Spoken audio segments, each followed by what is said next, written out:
Hey folks, and welcome to this episode of The Grow Show. Now, I am joined today with an absolute legend. This is Mike Boss. Now, Mike Boss is the person behind the Boss Corporation. Now, you might have visions of different companies with the name Boss. This guy is all about finance. We're going to be talking about asset control management, finance agreements, which, you know what, you might find, or you might think to yourself, isn't sexy or isn't interesting.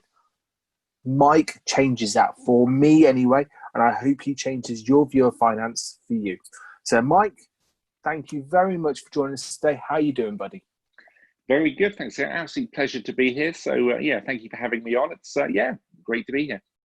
Brilliant. So, the people who don't know kind of Mike Boss, the man, the myth, the legend, how would you describe yourself and your business? Just in a quick summary before we go into the main part of the show.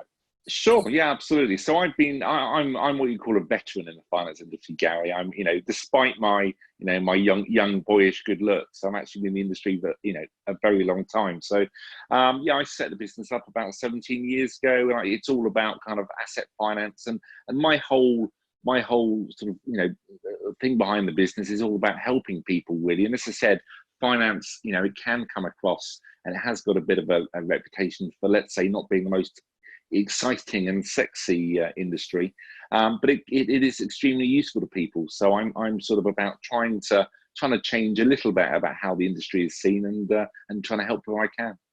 Love it. And that's why I wanted to get you on the show, because we had conversations, probably this time last year when we first met. It's probably about that time. And I can remember then you talking to me about your marketing at that point and go, do you know what? I want to do something different. I want to be me. And it was so true, so true. So how did you get all into it? Let's talk about your journey for a little bit. How did you get into that world of asset finance? Okay, so I started off bizarrely. I was in a completely different career before. I was working for a small family firm selling makeup brushes and cuddly toys, bizarrely, to all the big retailers. So it was then kind of like clearly a natural progression to then go into the world of asset finance. So I then, at the time, as many people in the industry did, went and worked for Bank of Scotland, and then sort of worked for a couple of different funders, and then I got into the broking market in the kind of mid 90s, I guess, mid to late 90s. And then I'd always kind of thought about going out and working for myself, but like, I'm sure you'll know, there's never a bit like having children. There's never a correct time to actually do it, no matter how much you plan it. And then I was kind of not forced into it, but I had quite a major accident back in 2003, and I was not going to be working for 6 months. I had absolutely no savings. I had a very young family to support, so I thought, hey, this is the perfect time to start a business. So that's what I did, and yes, it's been a bit of a roller coaster since then. So how many years ago was that roughly? So how long have you been in the game? 17 years this year it's been. So wow. So I bet it's changed over that time. Oh, absolutely, yeah, very much so. And obviously, the world's always changing. And what I try and do is, so although I work in asset finance, a lot of people think about the traditional stuff, financing cars, vehicle, plant, machinery, that kind of thing. I'll quite happily do that. But where I try and help clients is also on the soft asset side. So normally, traditionally, if you go and speak to your bank manager, or I'm sure if they still have those these days, but if you go and speak to your bank manager and ask him to finance a bit of software, once he's stopped laughing, he'll normally show you the door. Whereas I will finance pretty much anything. So I can finance, scaffolding, lighting, flooring, software. It's pretty much any asset. I'll have a go at financing for you. And when you say asset, let's break it down into kind of the individual bits, because what is an asset to start off with? Okay, so an asset. No, sure. So an asset is any bit of equipment that business is going to use. So as I said, if you're talking about, company cars, if you're talking about, printing companies will have big, Heidelberg printers.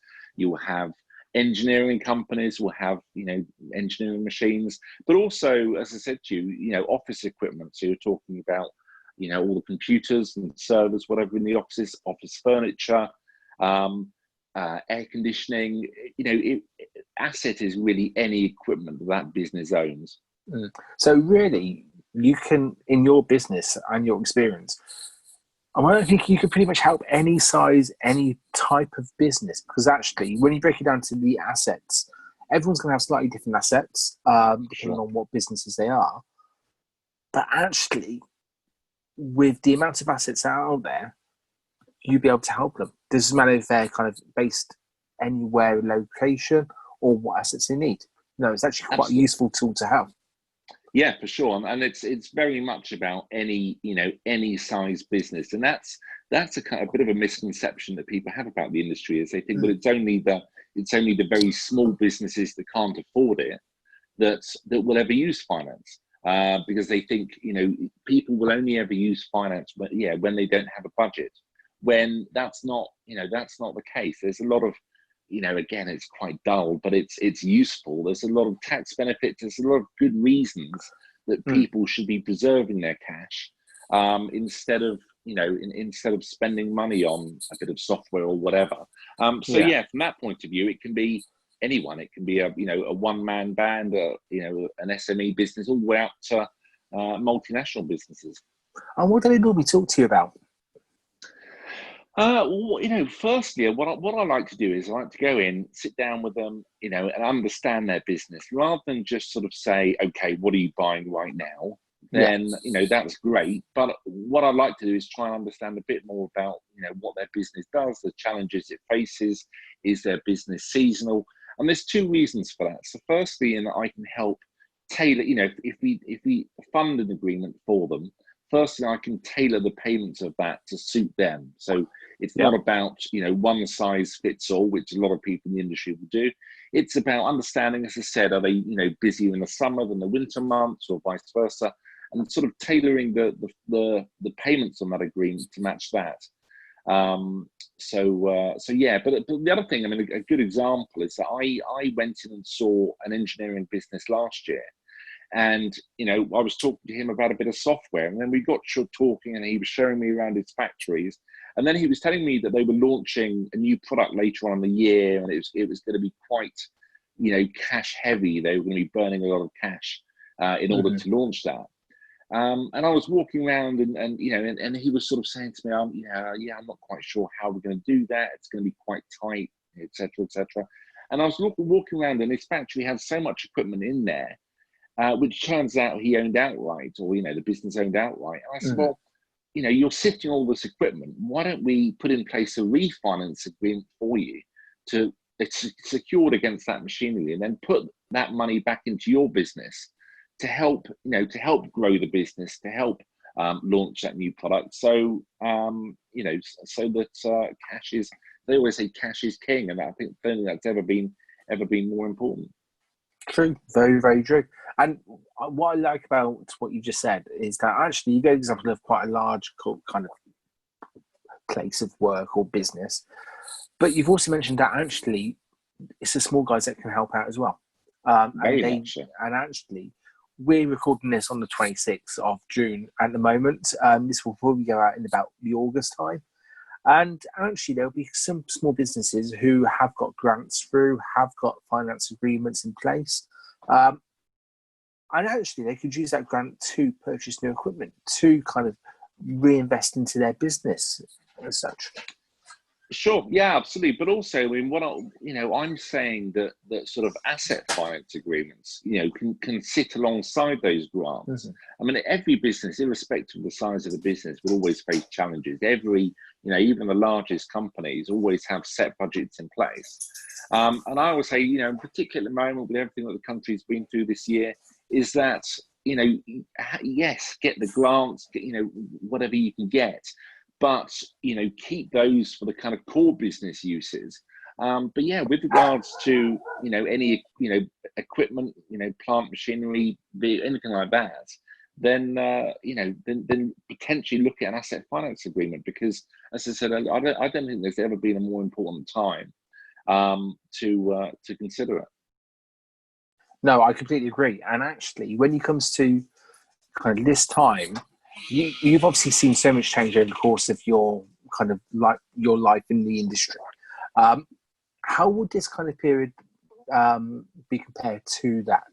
Do you think there's more change now than you've seen in previous years, or is it I kind of think not it's. comparable, a long game? I think it's. Yeah, I mean, obviously, everything that's happened this year is kind of unknown to a certain extent, and it's never happened before for the well, both the country and the world. But I think so. Obviously, people, a lot of businesses have sort of, where they can, or a little bit like the recession we had, 7 or 8 years ago. They've kind of, tried where they can not to have to invest in new equipment. But obviously, that's, they're going to get to a time where, they are going to have to be doing that again. But yeah, it's so. I think more and more companies now that historically may not have considered finance will now be doing that. So, and as I said earlier on, it's not, again, and I'm going to keep coming back to it, but it is a misconception that it's only for small businesses. And whereas, in fact, I think it's something like 89% of Times Top 100 companies are actually leasing their IT equipment. Now, those companies are, there's some big old businesses out there, and you think, well, they're going to be very cash rich. They wouldn't need finance agreements, but in fact, as I said to you earlier on, because of the tax benefits, and as I said, because cash is king, they're utilising those benefits by leasing their equipment, and often the sort of net cost of leasing can actually be cheaper than paying cash anyway. So it's interesting. Nice. And it's, as you said, it's a funny time, and people kind of we're all in a time when we're not too sure what's going to happen over the next couple of months or even the next year or so. Can you imagine how would you say? I'm just going to click there just for a second. No problem at all. Yeah. So how would you say your industry will change over the next year or so? I'm going to give you a crystal ball now. It's very. I tell you what, at the moment, the way things have been going, my crystal ball, I have to say, would look more like one of those snow globes where there's just bits of, there's sort of bits of snow and dust in there, and it's very hard to see clearly what's going to happen. I think, certainly I've seen the last few months, in the industry, again, quite a lot of funders have tightened up as to what they're doing. They're lending less, or and sort of increasing rates, that kind of thing. But I as I said, I do think that will start to ease, and literally every day at the moment, it's constantly changing. Every day the industry is changing. So, where we are in a year's time, who knows? But I think there's as I said, certainly from my point of view, I think there's a really good opportunity. And as I said, I think and I think people have learned a lot of lessons from all of this, and if we can all get through this, then moving forward, it could be exciting times. It could, there could be a lot of very key lessons learned, which, although it doesn't seem like it at the moment, over time will actually really help their businesses. So let's delve into those lessons a little bit now. So let's talk about the kind of some of the stuff that you see on a day-to-day basis that people do that either drive you crazy, or actually just with small tweaks they can get much, much more better results. Okay, sure. So, a classic example I always see is that people, if you imagine you go into a garage and buy a car, and nowadays it's very rare that a lot of garages don't even show the cash price of the car on there. It's all about £249 a month or whatever. Like with any industry, it's so important that people shop around, because I see it all the time with clients of mine that say, we're buying this new car or this new truck from this dealer, but it's all right. They've already sorted out a finance agreement. But don't get me wrong, there's a lot of very good companies out there. But I would always say shop around. It's always get a comparative quote, and that's, as I said, that's the same in most industries, but certainly in mine. And likewise, probably the best advice I can give really is really watch out, read the small print of stuff. As I said earlier on, I'm all about trying to help clients. I get a lot of repeat business, thankfully, which I'm always very grateful for. But it's about, as I said, it sounds very cliche, I'm afraid, but I do try and help people. I try and a service I offer, as an example, is I offer my clients, I say, if you are looking at other finance agreements, absolutely great. But if, I'm more than happy just to have a read through of those. And if there's any, because there are often, hidden charges or whatever, or clauses that people need to watch out for. So, just be careful. But certainly shop around and really think about what you're doing. Brilliant. And that's really good advice to anyone. And that doesn't matter if you're, hey, a business owner or not. That's just good, sound advice. So thank you for that. Now, we're coming to the end of the show, but I can't not talk about your social media presence, because you are the king of being yourself on social. And Sure. It comes across, and let's not kind of delve too much into it, but I just wanted to doff my cap to you and say, well played, sir, because actually your social media is on point.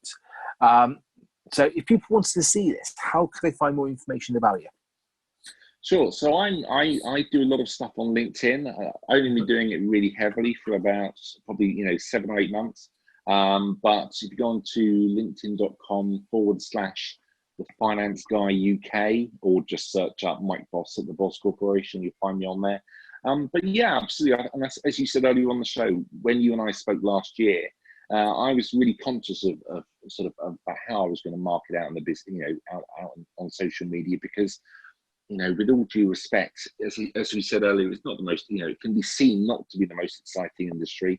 And a lot of people are putting out exactly the same content. So what I try and do is I try and be a little bit different, try and shake things up a little bit, try and bring a bit of humor into it, a bit of fun, a bit of personality. And and it seems to work. It seems to get a lot more engagement. So I'll certainly carry on. I would certainly say, for anyone who hasn't followed Mike on LinkedIn, do it now. Go onto LinkedIn, type in his name, check out the Finance Guy UK, and just take a peek. Because honestly, his content, his videos, his posts are just him. They are just Mike. Apart from his alter ego, but I'll leave that for another day. And also his love of mince pies. Don't get him started on mince pies, whatever you do. But I can't finish the show without asking you this one question. And this is the one question I ask everybody who comes onto the show. And that is, what is your one takeaway point? What is your final thought that if someone was just listening, didn't listen to any of the show, bar this point, they would still get maximum value? So, Mike, to finish off the show, what is your final thought? I always say to people, with regards to finance and people that may not have thought about financing before, how many of you in your businesses pay your staff 3 months up front, pay your staff 3 months in advance? None of you. Yet your staff are working for you day in, day out, and earning and helping the business on a daily basis. Your assets, your equipment, no matter what that equipment in the business is doing exactly the same as your staff. So why are people paying up front for their equipment when they could be paying for it as they use it, see an immediate return on investment? And as I said, leasing and asset finance, often the net cost after tax benefits can be cheaper than paying cash. I love it. Thank you very much, Mike, for your time today. Let's catch up again later on in the year when things are a little bit different and a little bit changing. Remember, check out Mike on LinkedIn. Have you got a website that you want people to kind of check out as well? Yeah, sure. Have a look at thebosscorporation.co.uk. I'm also on Twitter at BossCorp. And I say, if I can help anybody in any way whatsoever, I'm always happy to have a chat and see what I can do and give my advice. Ace. That's great, Mike. Thank you very much for your time again. And thanks, catch up soon. Take care. Fantastic.